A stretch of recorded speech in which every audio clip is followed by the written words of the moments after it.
Uma utuko wa gutua matua ma no ugutuika president wa 47 wa bururi wa Amerika gatagati ga Kamala Harris na Donald Trump.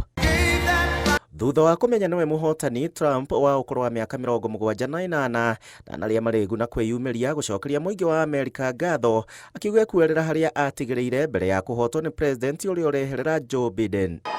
Frankly, this was, I believe, the greatest political movement of all time. There's never been anything like this in this country, and maybe beyond.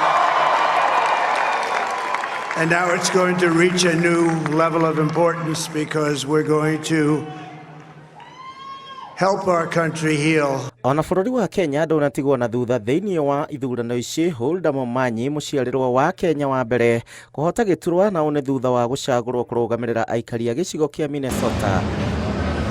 Bururi wa Kenya ni ukoretwo ũkĩrũmanĩrĩra na ithurano ici na njĩra nene makĩria thutha wa icera rĩa President William Ruto mweri wa gatano mwaka ũyũ, na kũrĩa mekiranĩire ngirimiti citiganĩte hamwe nacio arĩ Kenya kũnyitanĩra na Amerika kũhũrana na itoi Afrika ya irathĩro. We made history for a reason tonight, and the reason is going to be just that.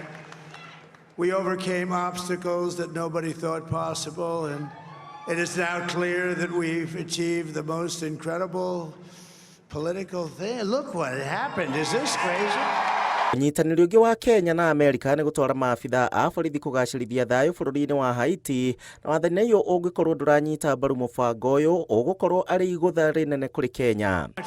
Handũ-inĩ ha Inooro TV, njĩtagwo Gĩcimo Joseph.